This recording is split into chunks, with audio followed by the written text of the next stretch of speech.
This is a story about the violence, the sex, gambling. Buxom, beautiful girls in sort of full 3D. a man. He's a very striking man. Just looking at him is like put in awe. Whenever you see Itagaki at any of these press conferences or shows, he's a very sort of rock star guy. Who made a game What made Dead or Alive so great was its speed and fluidity, which is really unique to their games. that saved a floundering developer. だから英語の意味では Dead or alive literally means dead or alive. For the company, it was a very critical situation. And raised the bar for 3D fighters. It was just Tomonobu Itagaki asking the question, what can we do? How can we expand the fighting game genre? Can we take it in a more mature direction? 本当に頑固な寿司屋みたいな。 DOA is like a sushi bar with roller skating girls serving wasabi on the sushi. It's fun. This is the history of Dead or Alive.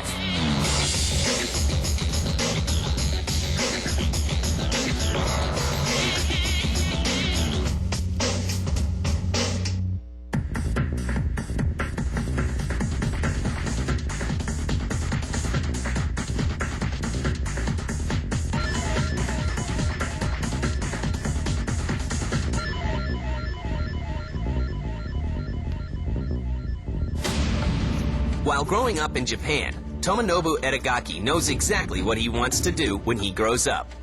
ゲームが作りたかったから。 Well, like everybody else, I entered the game industry because I wanted to make video games.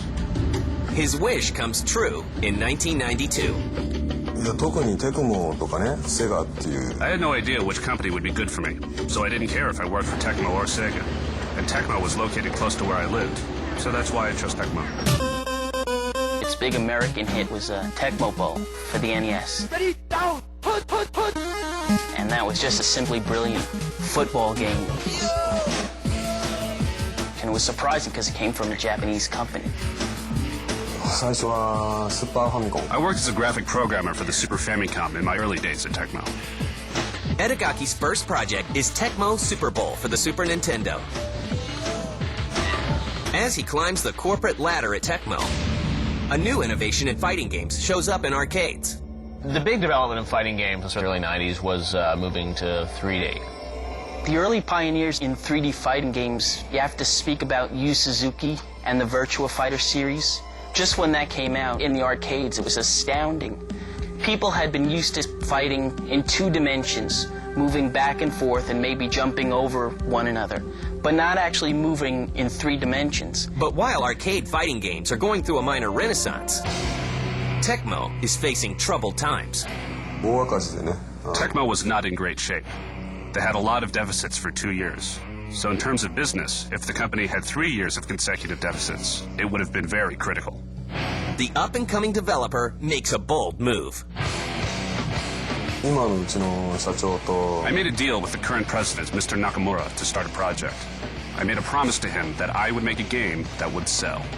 And for this struggling company, it's their last chance. だから英語の意味では So, dead or alive literally means dead or alive. For the company, it was a very critical situation. That's how he came up with the title. Itagaki wants his game to stand out in the crowd. まあバーチャファイターは俺は好きだけど I liked Virtua Fighter, but if I used different ideas to describe it, I would say it's an old traditional sushi restaurant. And on the contrary, the DOA is like a sushi bar with roller skating girls serving wasabi on the sushi. It's fun. いろいろとFor the beginner, fighting games were not easy. So that's why when designing Dead or Alive, we tried to simplify such aspects of the game as much as possible. One new idea is the danger zone. あれはだから The danger zone is kind of like a joker when you're gambling and playing cards. Before a danger zone, there was a notion that fighters were fighting inside a ring, and maybe if they went outside that ring, they would lose the match. We wanted to add something entertaining and spice up the fighting game genre. That's why we created the Danger Zone. But But now, with Dead or Alive 1, a danger zone was activated, where if you entered that zone, you would take damage. It made fighting more strategic. You're limited in your space, and if you go outside that space, you're not going to lose the match, but you're going to jeopardize your position. Another element that separates Dead or Alive from the other 3D fighters is a little provocative. The first Dead or Alive game featured the first movable breasts in video gaming. At times, it would be like almost like you were watching a Skinamax movie. 俺は思うけど、その暴力と Well, I think entertainment needs sexuality and violence. So if entertainment lacks sexual elements, then it's entertainment no more. Ironically, Dead or Alive is developed for the same Model 2 arcade hardware that powers Sega's Virtua Fighter 2. However, Sega is not involved with the development of the game. うなぎを一緒に食ったぐらいで I had an eel lunch once with Yu Suzuki. That's the only relationship I've had with Sega. I have never received any programming resources from the company. In November 1996, Dead or Alive ships out to arcades around the world. TECMO holds its breath and puts its faith into the girls of DOA.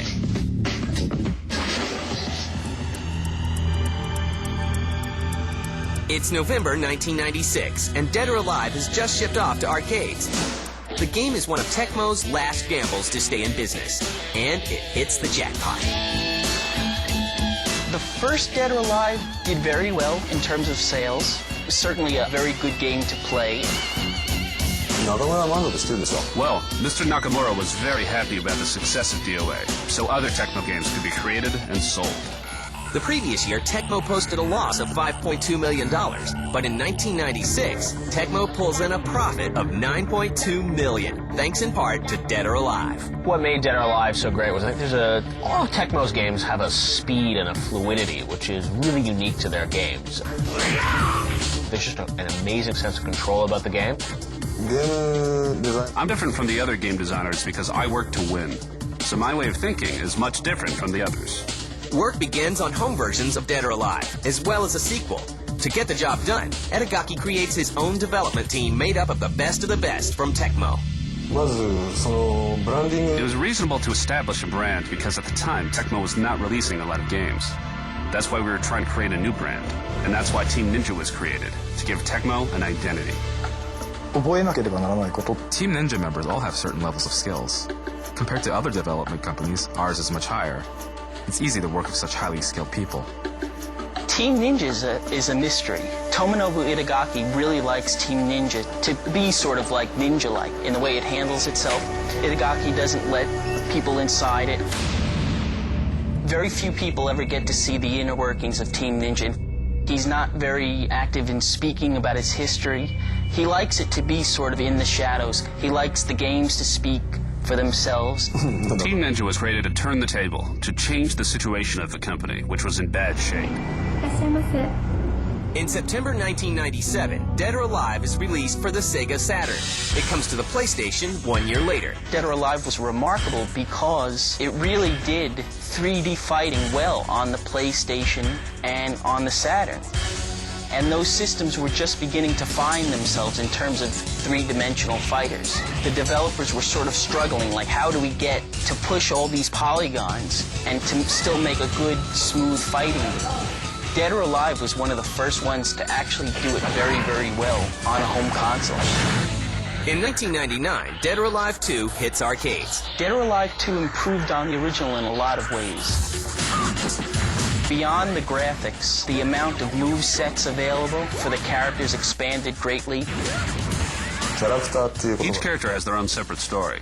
When I started making the game, there wasn't a lot of characters involved in games like Street Fighter. So back then, characters only meant the difference in one's costume. So when I designed the characters, I put a lot of concentration into each one's voice, taste, and attitude. I designed characters based on their personality. And there were multi-tiered stages, so players could beat your opponent in a very flashy way. Bang them against the wall, flip them over, and then knock them across something that's going to explode. You could knock a character through a wall over like a cliff, and they would actually plummet and take damage. It's a really neat way to expand the genre. Come on! In early 2000, a home version of Dead or Alive 2 comes out for the Dreamcast. PS2 owners have to wait until December of that year to finally get a copy of the hot sequel. Get ready, fight! The differences between the Dreamcast Dead or Alive 2 and the PlayStation 2 version, which was subtitled Hardcore, there were a lot of different lighting effects. Get ready! In fact, a lot of people complained that the lighting effects were overdone. There was an over-brightening effect that made everything look sort of bleached out to the point where you actually lost some of the really sharp, striking coloring that was seen in the Dreamcast version. There were new costumes added and a lot of graphical fineries done for the PlayStation 2, which was supposedly a marked increase over the Dreamcast version. But basically, the two games in their core were identical. Dead or Alive 2 brings in more than $2 million in sales. Plans for Dead or Alive 3 begin, but what Team Ninja has in mind is a radical departure.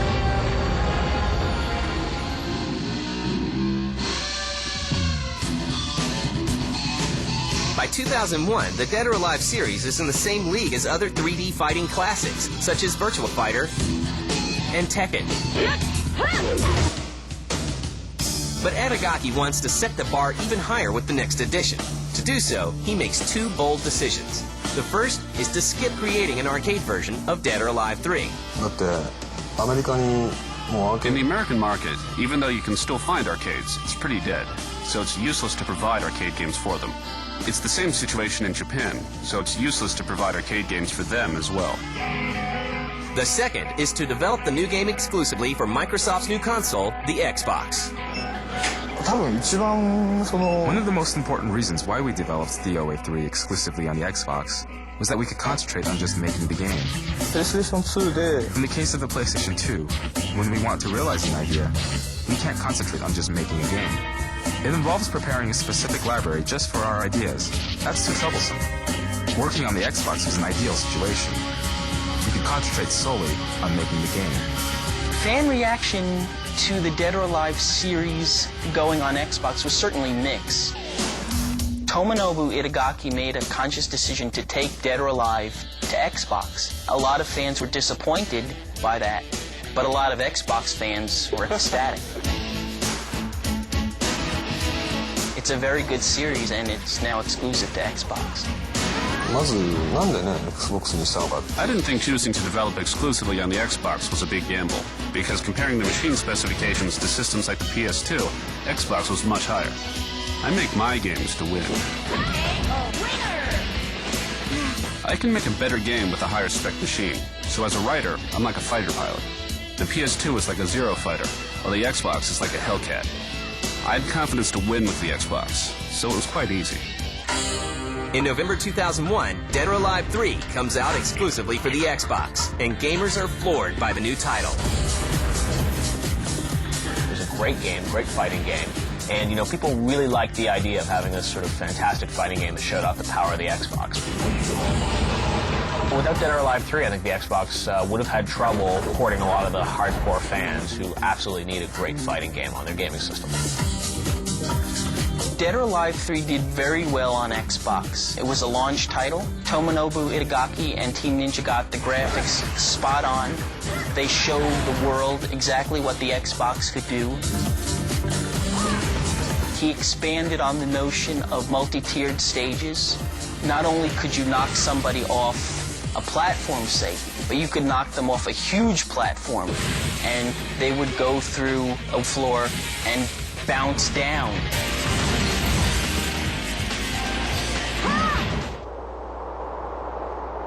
The environments were absolutely amazing and beautiful. There were really picturesque environments I don't think could be rendered on any other gaming system.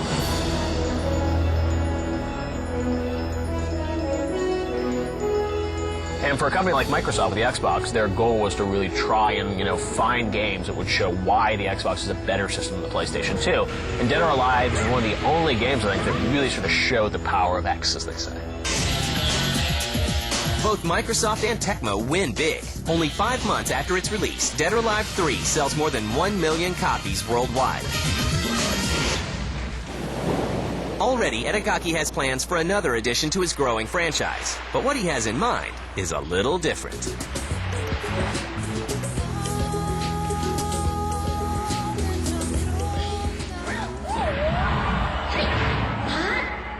It's 2003. Dead or Alive 3 is a hit. And Team Ninja starts work on a new game which has been on Itagaki's mind since Dead or Alive 2. だからさっき言ったように When I was developing DOA 2, fans requested that we add beach volleyball as a minigame, because other fighting games had similar minigames. Itagaki has a very playful nature. He had an idea. What if these women were on an island and they had 2 weeks to have a lot of fun and play some volleyball?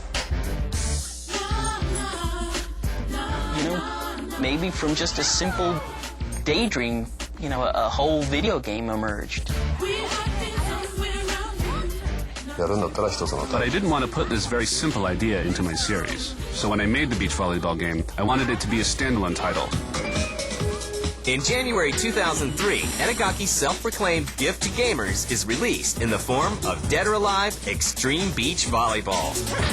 One of the hallmarks of the Dead or Alive franchise has been these buxom, beautiful girls in full 3D.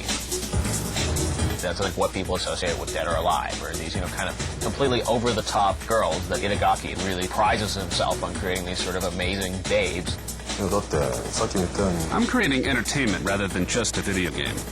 So in terms of entertainment, it's quite natural for me to create beautiful women. It makes sense rather than bringing ugly women into the game. It's very simple. Naturally. While the new game already shows off plenty of skin, it's not enough for some gamers. 腹立たしいことだしね In fact, I find the nude hacks irritating. If they're so talented at doing such things, why don't they use their skills for something more meaningful? So when you see a girl in DOA, I can understand why one would want to undress her. But if you do so, you really should be embarrassed. And it's the eye candy that gets TECMO into trouble at 2003's E3. People flock to see women in bikinis, and TECMO knows this.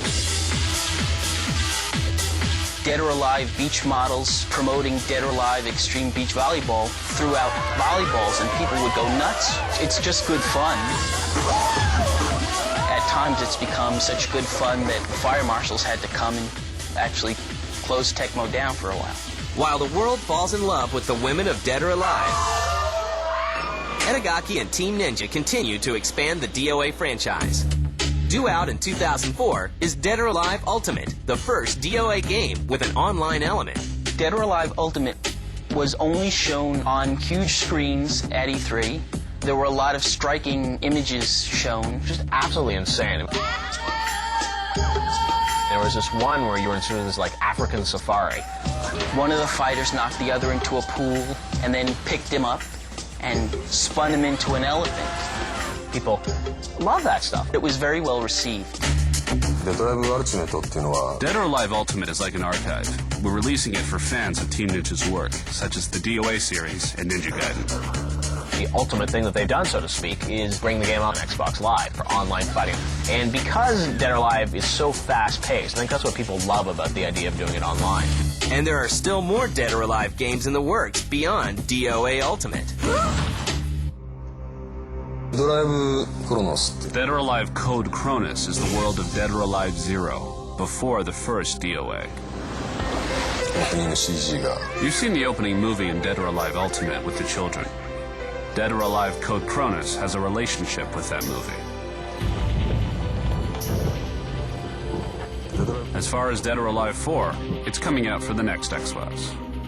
Dead or Alive 4 will be a game describing the world of DOA Tech, which is the counterpart of the Ninja side.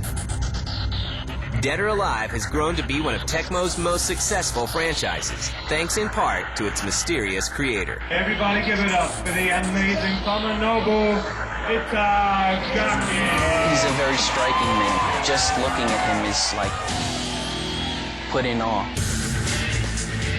He's always got sort of shades on. He's got the black leather jacket. He prides himself as being a real rock star of the industry. He's a very nice man. He's a very smart man who is very passionate about video games. He's very outspoken. He will tell you exactly what he thinks of certain games, what's right and what's wrong with Dead or Alive. He says these sort of crazy, over-the-top things that you just don't believe come out of his mouth. No violence. Violence. Entertainment. Beauty. Sex. Gambling. Gambling means that if people really like playing a game, then they'll pay whatever it costs. And that's all.